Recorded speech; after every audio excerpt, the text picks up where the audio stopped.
IndiGo. In an industry that's famous for failures, one airline in India didn't just survive, it became the absolute king. So today, we're going to break down exactly how they pulled it off, how they achieved this massive success, and what it all means for the future of flying. Let's get right into it. And that's really the big question, isn't it? The airline industry is basically a graveyard of failed companies. So how on earth did one airline in one of the toughest, most competitive markets in the world not just hang on, but completely take over? That's the story we're unpacking. To really get a sense of their scale, just look at this number, 62%. That is IndiGo's piece of the entire domestic pie in India. I mean, that's not just a lead, that is straight up staggering dominance. Okay, so what's the secret sauce? How did they do it? Well, it all comes down to a formula that is just brilliantly simple and something they stick to relentlessly. This right here, this is the core of everything they do. From day one, this has been their promise, plain and simple. It's not about being fancy, not about luxury. It's about nailing the three things that actually matter most to the vast majority of people who fly. And the engine behind that promise, it's the low-cost carrier model. Now, don't just think cheap tickets. It's way deeper than that. It's a hardcore business strategy. Think of it like this. They only use one type of plane. Why? Because it makes maintenance and training way simpler and cheaper. And they unbundle services, which just means you only pay for what you actually want, like a specific seat or a meal. Every single decision is laser-focused on one thing, keeping costs as low as humanly possible. And the results of that low-cost model? Absolutely explosive growth. I mean, look at this timeline. They started in 2006 with just a single plane. Fast forward to today, and they've got a fleet of over 300 aircraft, and, get this, they're the 7th largest airline in the entire world by daily departures. That is just an unbelievable climb in less than 20 years. All right, so let's shift gears and look at the money. Let's see how this strategy actually translates into financial performance. What's really fascinating here is the story this chart tells about their post-pandemic comeback. Just look at that jump. Revenue more than doubled from 2022 to 2023. And then it just kept right on climbing into 2024. This shows you they're not just resilient, they were perfectly positioned to capture that huge surge in travel demand.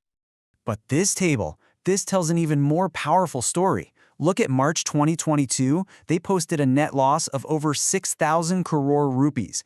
Ouch. But just 2 years later, they flipped that completely on its head to a net profit of over 8,000 crore.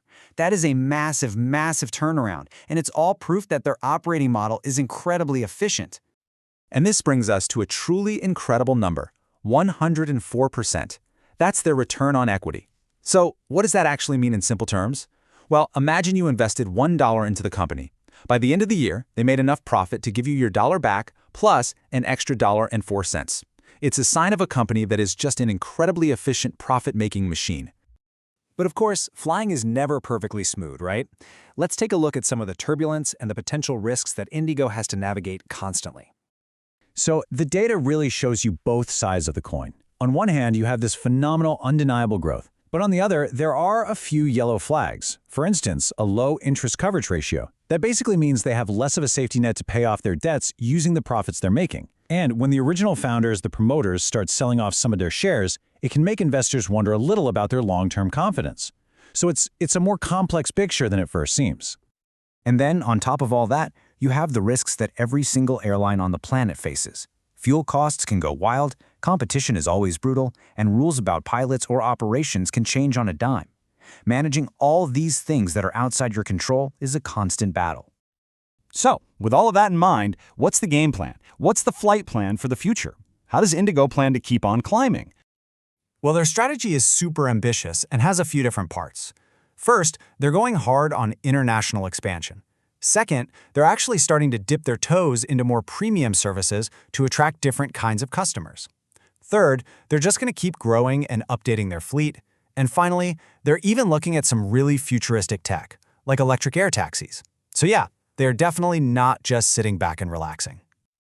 So when you boil it all down, the crucial point is this. IndiGo built its entire empire on two things: a simple, powerful promise to its passengers, and an absolutely relentless, almost obsessive focus on efficiency and keeping costs down.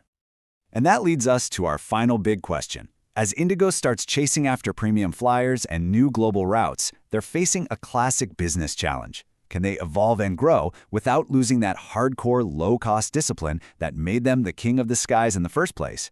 The answer to that is going to define their next chapter.